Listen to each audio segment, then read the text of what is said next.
할렐루야. 추운 겨울이 시작입니다. 모두 함께 강건하시고 건강하시고 주의 은혜가 가득하기를 주님의 이름으로 축원합니다. 벌써 12월 첫째 주일을 맞이했습니다. 한 해를 돌아보고 또 우리가 새해를 전망하는 그런 기회가 됐으면 좋겠습니다. 가수 이진관 씨가 불렀던 노래가 있습니다. 아는 사람은 알고 모르는 사람은 모르는데 우리는 모른다고 하는 게 좋습니다. 인생은 미완성이라는 노래가 있습니다. 목사는 어떻게 알았을까? 근데 그 인생의 미완성이라는 노래의 노랫말이 굉장히 서정적이고 아름답다는 생각이 들어요. 무슨 놈의 목사가 찬송가 가사가 아름답다 그래야지 무슨 대중가요의 노랫말이 아름답다 그러는지 그런 사람도 있습니다. 그 노래를 아시는 분들도 계시듯이 가사를 가만히 들어보면 한 편의 시와 같아요. 조금만 소개를 하면 이런 겁니다. 곡은 내가 안 넣겠습니다. 여러분을 위해서. 인생은 미완성, 쓰다가 많은 편지, 그래도 우리는 곱게 써가야 해. 멋지잖아요. 미완성이지만 그래도 곱게 써가는 게 좋겠다. 사랑은 미완성. 야, 좋다. 부르다 많은 노래, 그래도 우리는 아름답게 불러야 해.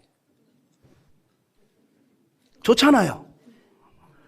사람아 우리 모두 타양인 걸 외로운 사람끼리 사슴처럼 기대고 살자. 노랫말이 참 좋은 것 같아요.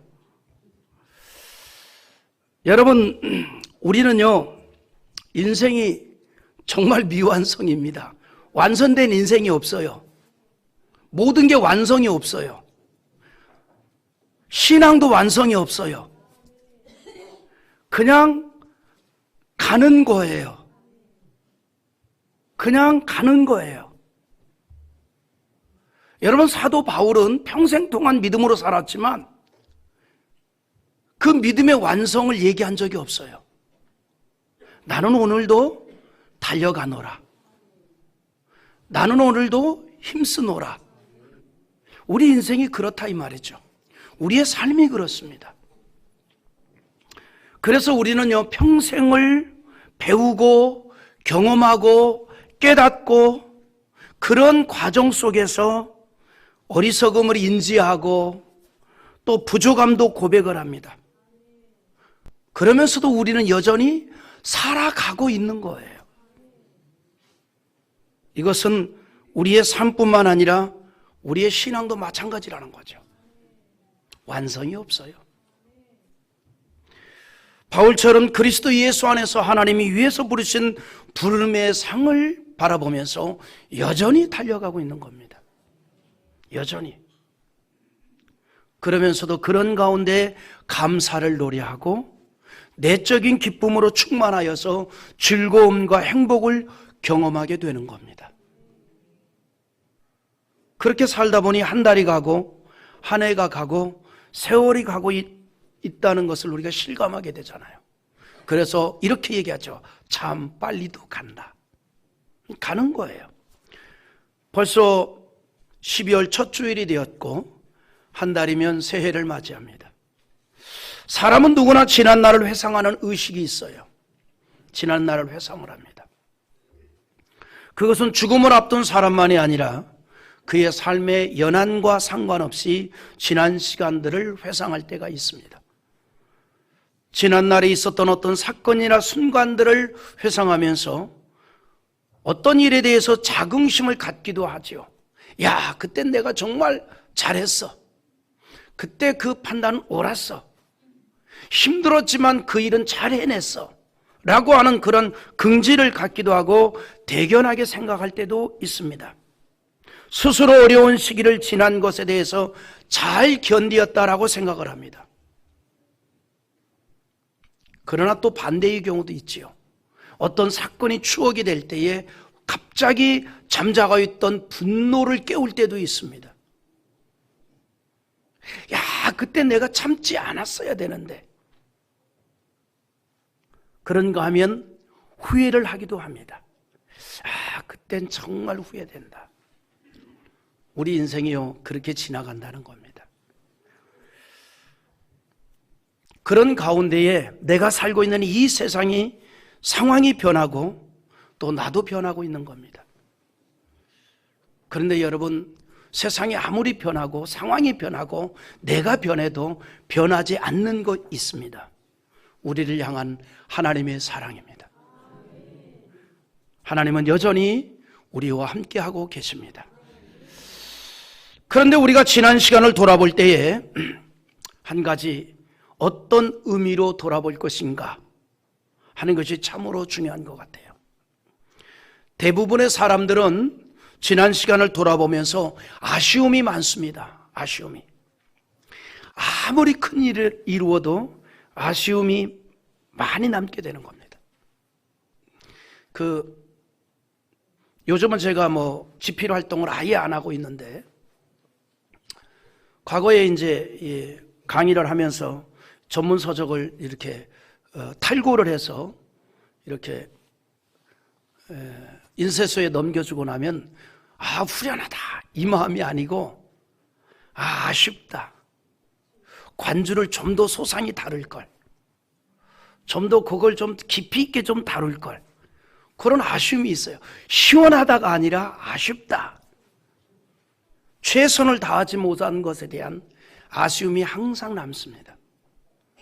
그리고 다음번에 책을 쓸 때는 좀 깊이 있게 써야 되겠다라고 하는데 여전히 탈고를 하고 나면 시원함이 아니라 그 아쉬움이 남는 마음은 똑같습니다. 바로의 권세에서 이스라엘 민족을 이끌었던 모세, 엄청난 일을 이루었던 인물 아닙니까? 당대의 최고의 그 군사력을 지닌, 권력을 가진, 권세를 지닌 바로 왕을 굴복시키고 400년 노예 생활하던 이스라엘 민족을 이끌어냈으니 엄청난 일을 한 거죠. 그냥 바로를 굴복시킨 것만도 어마어마한데 400년 노예 생활하던 이스라엘 백성들을 이끌어냈다? 엄청난 일을 한 겁니다. 그런데 그가 애굽에서 나와서 이스라엘 백성들과 광야 40년 생활을 함께하고 이제 그 40년 시간들을 돌아보면서 아쉬움만 가득했습니다. 그 엄청난 일을 이루었던 모세도 마음에 아쉬움만 남았다 이 말이죠. 신명기 34장에 보면 모세가 비스가산 그 마루터 위에서 지난 40년을 돌아다 보니 아쉬움이 있어요. 이스라엘 백성들과 함께한 지난날, 그들은 반항과 원망과 불평과 배신과 한마디로 죄악투성이었던 겁니다. 이스라엘 백성들은 하나님의 불꽃 같은 눈길 앞에서 하나님을 두려워할 줄도 몰랐고 번번이 하나님을 배반하면서 시내 광야에서 금송아지를 만들어 섬겼고, 고라의 자손들은 모세를 반역하다가 하나님의 징계를 받아 그들이 섰던 땅에 갈라져 고라의 자손들과 그를 동조하는 무리들이 한 명도 살지 못하는 일들도 있었습니다. 생각해 보면 이스라엘 민족은 해마다 날마다 하나님 앞에서 악을 행했습니다. 오직 자랑할 것은 우한 질고와 유리 방황과 고생과 고통뿐이었습니다. 광야 40년 동안 이스라엘 백성들은 하나님의 노가 풀릴 날이 없었어요. 하나님의 징계가 없는 날이 없었습니다. 그러나 하나님의 분노와 징계 속에서도 세월이 쏘살같이 지나갔습니다. 그래서 모세가 시 한 편을 지었어요. 그게 시편 90편 9절과 10절인데 한번 읽어보겠습니다. 같이 봅니다. 우리의 모든 날이 주의 분노 중에 지나가며 우리의 평생이 순식간에 다하였나이다. 우리의 연수가 70이요 강건하면 80이라도 그 연수의 자랑은 수고와 슬픔뿐이요 신속히 가니 우리가 날아가나이다. 40년의 고생 끝에도 가나안 땅을 들어가지 못하고 겨우 비스가 산에 올라가서 가나안 땅을 바라만 보는 것으로 만족해야 했던 모세의 마음은 대단히 아마 섭섭했을 것입니다. 그런데 모세는 지금까지 걸어온 잘못된 것만 바라보고 마음 아파하고만 있지는 않았다는 거죠. 이게 중요한 거예요. 모세가 40년을 돌이켜보니까 굽이굽이 실패가 있었다는 거죠. 그런데 거기에 마음을 묶어두지 않았다는 겁니다. 내일을 내다보았습니다. 앞을 보았습니다. 모세는 비스가산에서 죽음을 맞이했지만 그러나 광야에서 태어난 이스라엘 백성이 들어갈 가나안을 바라보면서 꿈을 꾸었다는 사실입니다. 여러분, 우리의 인생은요, 출발점이 정말 중요합니다. 그런데 정말 중요한 게 또 하나 있어요. 종착점이 더 중요합니다. 여러분, 시작도 중요하겠죠. 그러나 마감하는 일이 중요합니다. 마감하는 일. 우리 인생은 이렇게 저렇게 시작이 됩니다. 그러나 그 시작이 중요한 것이 아니라 마감이 중요하다는 거죠. 여러분 보세요. 어떤 사람은 금수저로 태어난 사람이 있고 어떤 사람은 흙수저로 태어난 사람이 있습니다. 눈 떠 보니까 금수저고 눈 떠 보니까 흙수저예요. 이건 출발입니다.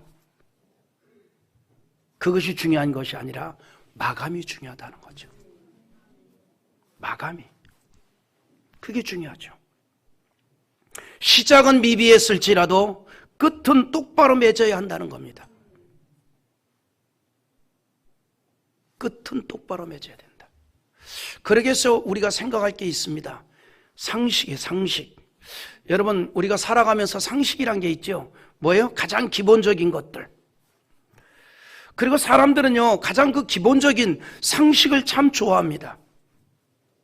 뿐만 아니라 자기의 상식에 편승해서 상대를 바라보고, 그리고 상대방이 내가 가지고 있는 상식에서 벗어났을 때 뭐라고 얘기합니까? 몰상식이라 그래요.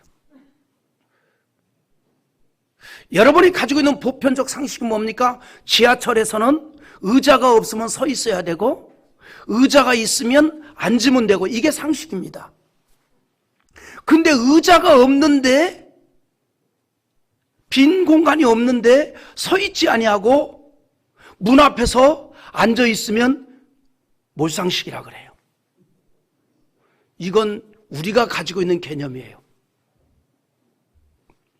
그 SNS를 보니까 6명의 여학생들이 지하철 입구 문 앞에서 앉아가지고 사람들 들랑달랑 하는데 앉아서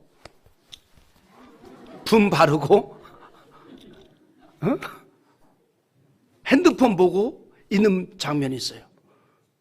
그들에게는 그게 상식이에요. 그들에게는 그게 상식이니까 앉아있는 거예요. 다른 사람들을 볼 때에는 그게 상식이 아니까 몰상식이라고 하는 겁니다. 그런데 세상에는요, 보편적인 상식이라는 것이 있어요.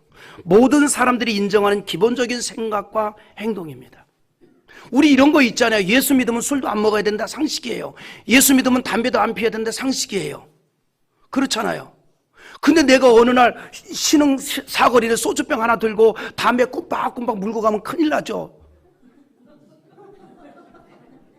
그렇잖아요. 상식이 그런 거니까. 우리의 상식이니까. 일반적인 한국의 기독교인에 대한 상식이니까. 내가 소주 하나 들고 그리고 담배 하나 팍 피면서 지나가 봐요. 그럴 거 아니에요. 오메. 그럴 거 아니에요. 우리가 살아가면서 기본적인 상식이란 게 있습니다. 그런데 때로는 우리는 그런 상식을 잊고 살아갈 때가 많습니다. 우리의 삶에 있어서 의식을 하지 못하지만 상식이 있어요. 정말 중요한 상식이 있습니다. 뭡니까? 사람은 언젠가는 죽는다는 거예요. 이게 기본적인 상식이에요. 그리고 또 하나 있어요. 언제 죽을지 모른다는 거예요. 더 나아가서 오늘이 나의 마지막이 될 수도 있다는 거예요. 이게 상식입니다. 그런데 우리는 이 상식을 잊고 살 때가 있습니다. 우리는 죽어요. 언제 죽을지도 몰라요. 오늘 죽을 수도 있어요. 이게 상식이에요. 그런데 이 상식을 우리는 잊고 산다는 거죠.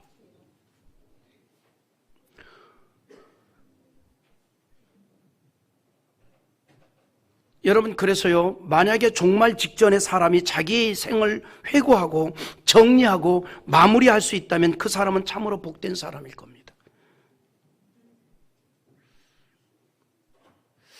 사도 바울은요, 일생을 복음을 증거하다가 감옥에 갇혔습니다. 그런데 그 감옥 안에 있으면서 사도 바울이 감지한 게 있습니다. 아, 내가 이 땅에서의 삶이 얼마 남지 않았구나. 내가 곧 처형을 당하겠구나. 내가 곧 순교를 당하겠구나. 그걸 감지했어요. 그래서 바울은 인생의 마지막 길을 준비하고 정리를 합니다. 정리를 해요. 바울은 자신이 순교할 것을 내다보고 그날이 이제 멀지 않았다라고 생각을 하면서 서신을 씁니다. 오늘 말씀이 그 내용이에요. 그런데 유언과도 같은 거예요. 다시 말해서 바울이 내가 곧 죽게 되는구나. 내가 곧 처형을 당하겠구나. 그걸 알았어요. 그런 상황에서 글을 썼어요. 편지를 썼어요. 그게 오늘 본문의 내용이라는 거죠.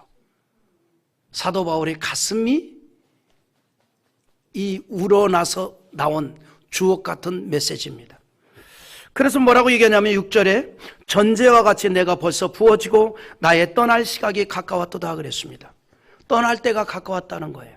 여기에 사용된 떠난다는 말은 아날루리시스라고 하는데 그 의미가 소나 나귀에게 달구지나 쟁기를 끌게 하려고 멍에를 씌웠다가 이제 그 일을 다 끝난 다음에 멍에를 벗긴다는 의미입니다.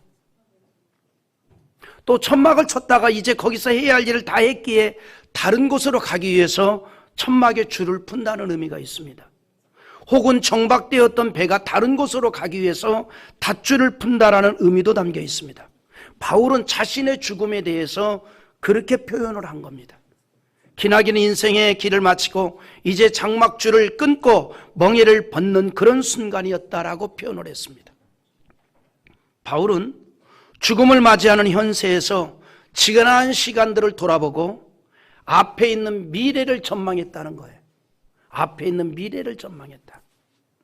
이런 바울을 보면서 우리도 내 인생을 한번 좀 생각해 봅시다. 바울은 자신의 인생의 죽음에 대해서 멍에를 푼다라고 비유를 했습니다. 여러분, 소가 멍에를 씌워서 이 짐을 나르다가 쟁기질을 하다가 멍에를 풀 때 쉼이잖아요. 바울은 자기의 죽음을 쉼으로 표현했습니다. 또 다른 곳으로 떠나는 배가 정박했던 밧줄을 푸는 것으로 생각했습니다. 나는 떠난다. 세상을 떠나 천국을 들어간다.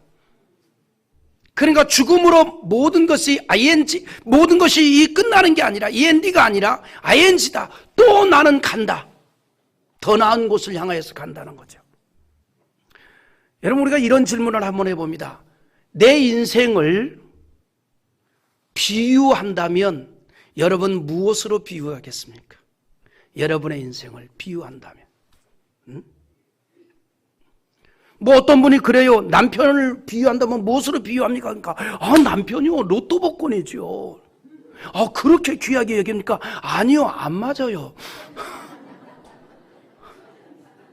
정말 안 맞아요. 너무 안 맞아요. 여러분의 인생을 비유를 한다면 여러분은 무엇으로 비유하겠습니까? 오늘 집에 가서 남편에게 한번 물어보십시오. 당신은 나를 비유한다면 무엇으로 비유할 거야? 서로 간에 한번 물어보시기 바랍니다. 여러분, 내 인생을 무엇으로 비유한다는 것은 내 인생관이 될 뿐만 아니라 자신이 살아온 인생을 대변하기도 합니다. 저는요, 그 전에 제가 당신을 무엇으로 비유합니까? 그러니까 나는 오뚜기라고 했어. 오뚜기. 요즘 공원에서 오뚜기 안 팔더라고요. 이 오뚜기는 넘어져도 다시 일어나고 넘어져도 다시 일어나요. 여러분, 우리는요, 저만이 아니라 여러분 모두가 다 오뚜기예요. 왜냐하면 여호와 하나님이 오른손으로 붙잡고 있기 때문에. 넘어질지라도 아주 엎드려지지 아니한다 그랬어요. 우리는 오뚜기입니다. 넘어질지라도 아주 엎드려지지 않습니다. 하나님의 오른손으로 붙잡고 있기 때문이죠. 그래서 간혹 나에 대해서, 내 삶에 대해서 무엇을 비유한다면 그것이 내 인생관이 될 수도 있고 내가 살아온 인생을 대변할 수도 있다는 거죠. 야곱을 보십시오. 그는 자신의 꿈을 이룬 사람입니다. 장자에게 주어졌던 축복을 간절하게 갈망했고 그 복을 받았지만 그는 자신의 삶에 대해서 바로왕 앞에서 말하기를 험악한 세월을 살았다라고 표현합니다. 자신의 삶에 대해서 험악한 세월을 살았다. 여러분 창세기 47장 9절 한번 읽어보겠습니다. 같이 봅니다. 야곱이 바로에게 아뢰되 내 나그네 길의 세월이 130년이니이다. 내 나이가 얼마 못 되니 우리 조상의 나그네 길의 연조에 미치지 못하나 험악한 세월을 보내었나이다. 야곱이요 바로왕 앞에서 두 가지 얘기를 합니다. 내 나이가 130입니다. 얼마 안 됩니다. 그래. 여러분 우리도 그렇게 살기를 바랍니다. 아멘입니까? 내 나이가 70인데 내가 그걸 해야 돼가 아니라 내 나이가 80인데 몇 년 안 살았어요. 우리 그런 마음으로 살기를 바라요. 아멘이 조금 희미해지는데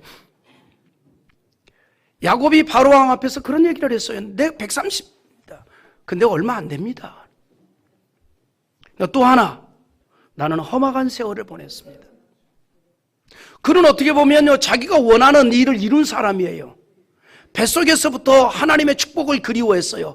장자를 통해서 주어지는 하나님의 축복에 대한 간절함이 있었어요. 그래서 그 복을 받았어요. 꿈을 이룬 자입니다. 꿈을 이룬 자. 그런데 자기 자신의 인생에 대해서 나는 험악한 세월을 보냈습니다. 그래. 야곱은 자신의 인생을 험악한 세월이었다라고 해상을 합니다. 다윗은요, 자기의 인생에 대해서 그리고 사람들의 인생에 대해서 뭐라고 표현했는가 하니 인생이 풀과 같고 누린 영화에 대해서는 들에 핀 꽃과 같아서 반드시 시들어버릴 것이다 그랬습니다. 즉 무슨 얘기예요? 영원하지 않다 이 말입니다. 영원하지 않다. 시편 103편 15절에서 인생은 그날이 풀과 같으며 그 영화가 들의 꽃과 같도다 그랬습니다. 우리 삶에 대해서 일반적인 사람들 중에 팔자라는 말을 합니다. 팔자. 사람은 팔자의 좋고 나쁨에 따라서 그 일생이 좌우된다는 관념이죠. 그래서 일생의 운수를 가리키는 뜻으로 사용을 합니다. 그래서 자신의 운명을 팔자에 의해서 결정이 된다고 생각을 하고 현재의 어떤 고난스러운 상황에 대해서 한탄만을 하면서 그대로 안주하는 사람이 있습니다. 내 팔자가 이러느니. 그게 위로가 아니에요. 그런가 하면 팔자는 자기 하기 나름이라고 생각을 하고 운명이나 팔자는 정복할 수 있다고 생각을 하고 열심히 사는 사람도 있습니다. 열심히 사는 사람. 여러분 사람이 살아가는 자세를 보면요, 두 종류가 있어요. 첫째는 항상 비교의식으로 살아가는 사람이 있습니다. 비교의식. 그러니까 내가 해야 할 일, 내가 달려갈 일을 생각하지 않고 자꾸 비교만 하는 거예요. 자꾸 비교만 하는 거예요. 매사에 비교의식으로만 살아가는 사람들이 있습니다. 두 번째는 항상 무엇인가 도전을 하고 최선을 다하는 창조의식으로 살아가는 사람이 있습니다. 여러분 우리는 비교의식으로 살아가지 말고 창조의식으로 좀 살아갑시다. 그냥 내가 할 일을 찾아가면 되는 거예요. 내가 지금 이 자리에서 내가 지금 서 있는 이 상태에서 내가 할 수 있는 일, 그것을 찾아서 가는 의식을 가져야 된다는 거죠. 비교하지 말고. 돌스토이가 한 말이 있습니다. 사람은 상반된 가치관이 있는데 하나는 비교의식이요, 하나는 창조의식이다 그랬어요. 완전히 상반된 가치관이라는 거죠. 그런 것 같지 않습니까?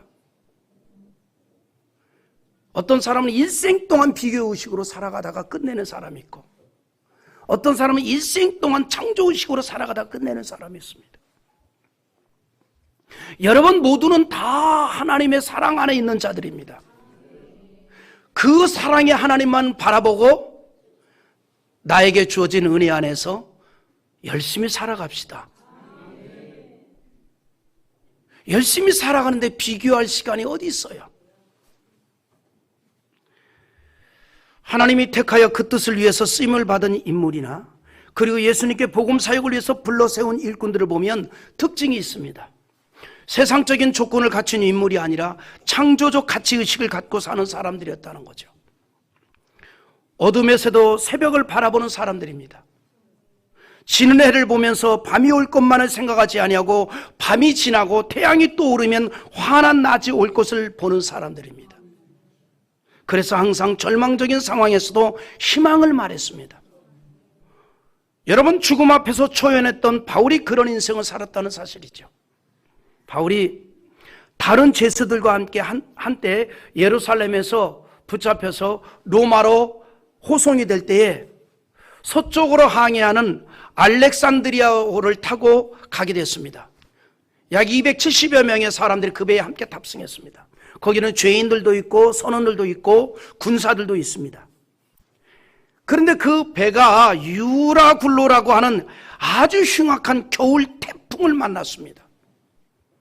배는 바람에 밀려서 바다 멀리까지 나가게 되었고 선원들이 아무리 애를 써도 그 바람 앞에 배를 통제할 수가 없는 겁니다. 두려워진 선원들은 선체를 고정시키기 위해서 배를 밧줄로 묶었습니다. 그런데 다음 날에도 파도가 더욱 높아집니다. 그래서 배가 뒤집어지는 것을 막기 위해서, 파손당하는 것을 막기 위해서 짐을 바다에 다 던졌습니다. 그런데 그 다음 날에도 여전히 바람이 그치진 않습니다. 이제는 모든 배 안에서 사용하는 연장과 가벼운 물건까지도 다 던졌습니다. 그래도 파도는 여전히 거세였고 형편은 조금도 나아질 줄 몰랐습니다. 배 안에 있는 모든 사람들은 절망과 공포의 시간을 보내야만 했습니다. 사도행전 27장 20절에 그들의 마음을 표현하는데 여러 날 동안 해도 별도 보이지 아니하고 큰 풍랑이 그대로 있음에 구원의 여망마저 없어졌더라. 무슨 말입니까? 소망이 없어졌다. 살 수가 없다 이 말입니다. 외부적 조건을 가지고 안심하고 자신 있게 출발했지만 광풍으로 인하여 처참한 지경에 이르게 되었습니다. 낮에도 해가 보이지 않습니다. 밤에도 별빛이 보이지 않습니다. 모든 배 안에 있는 사람들이 이제는 다 죽었다 싶었고 다시 살 것이라는 기대를 아무도 하지 않았습니다. 모르긴 몰라도 아마 서로 간에 이제 죽었구나, 다 죽었구나라고 생각했을 거예요. 여러분, 우리가 살다 보면 유라굴로 이 광풍을 만난 배 안에 탄 사람들과 같은 상황을 만날 때도 있습니다. 이제는 소망이 없다, 끝났다, 절망이다, 희망이 없다. 그러나 바울은 그 가운데서도 하나님으로부터 받은 소망을 증거합니다. 사도행전 27장 22절을 한번 같이 봅니다. 내가 너희를 권하노니 이제는 안심하라.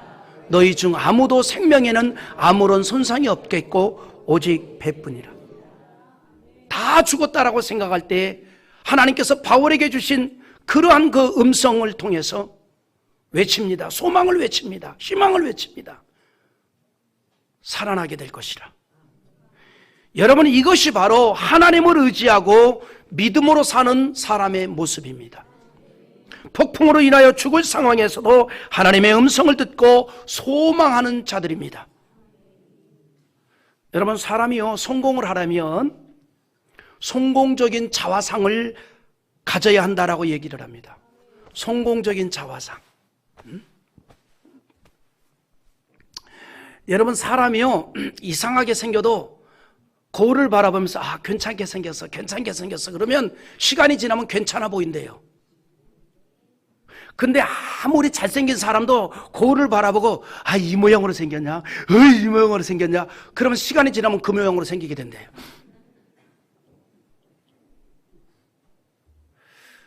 성공을 하려면 성공적인 자화상을 가져야 돼요.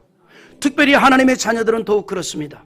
나를 지으신 하나님은 내가 걸어가야 할 나의 삶의 모습을 작정하고 우리 안에서 활동하고 계시기 때문입니다. 그래서 나와 함께 하신 하나님으로 인하여 나도 할 수 있다는 창조의식을 가지고 사는 것입니다. 그래서 우리가 어떤 일을 만나도 열등의식에 잡혀서 사는 것이 아니라 하나님의 능력의 손에 잡혀서 우등의식으로 사는 자 되기를 바랍니다.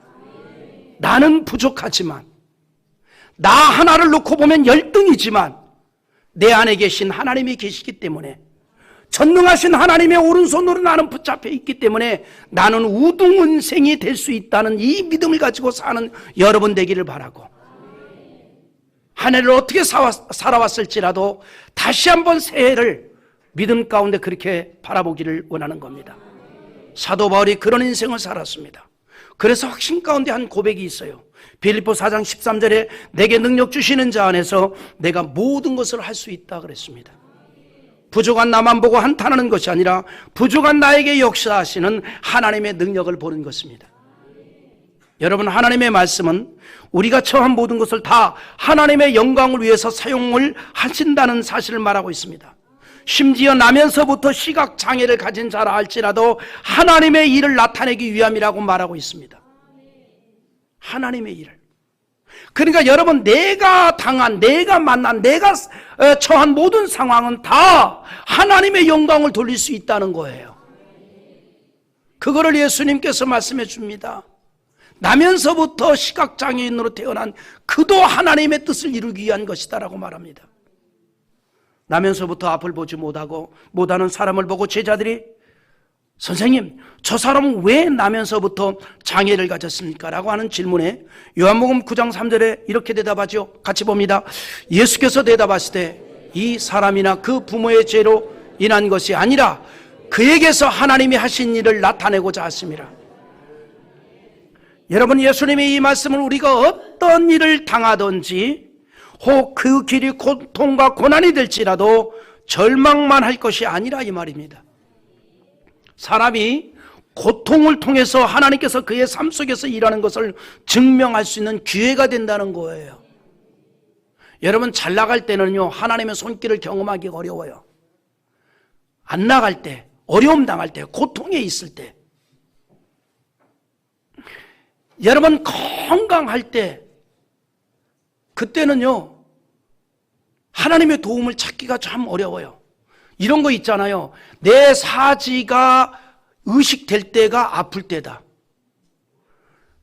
여러분, 엄지손가락 아플 때 엄지손가락이 있는 걸 느끼지 아프지 않을 때는 있는 거 몰라요.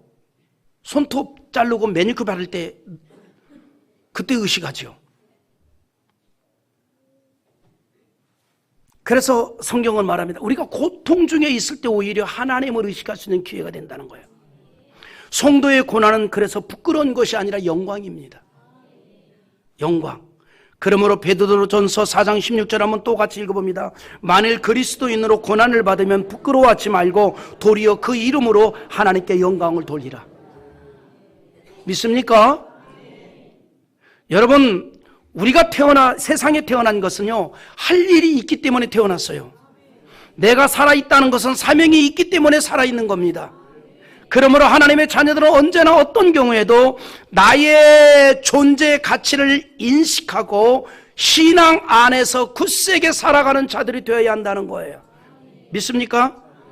바울은 순교의 시각이 다가오고 있는 그 상황에서도 자신의 남은 사명을 인식하고 있었습니다. 그리고 죽음을 당하는 그것을 생각하는 것이 아니라 그 일조차도 하나님의 거룩한 뜻이라는 희망을 얘기했습니다.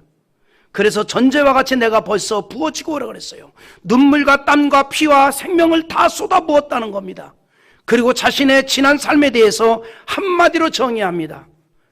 본문 7절에 나는 선한 싸움을 싸우고 나의 달려갈 길을 마치고 믿음을 지켰다. 바울이 자신의 인생은 원수 마귀와의 선한 싸움이었고 주어진 사명을 위해서 열심히 달려갔고 그런 가운데서도 믿음을 지켰다. 이렇게 말합니다. 바울이 하였던 이 고백은 교만한 고백이 아니라 사실이었습니다.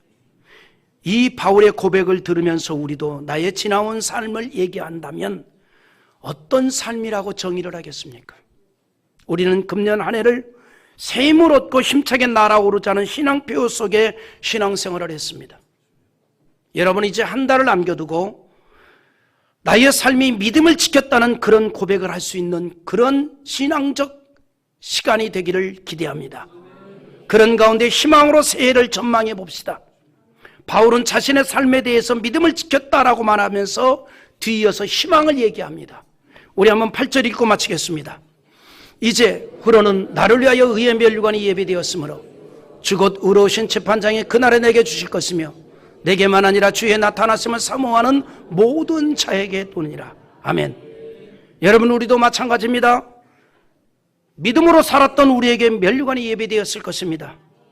이제 우리와 함께 앞으로 맞이하는 새해가 면류관을 받는 축복받는 신앙의 사람으로 맞이할 수 있기를 위해서 힘쓰고 기도하는 여러분이 되기를 주님의 이름으로 축원합니다.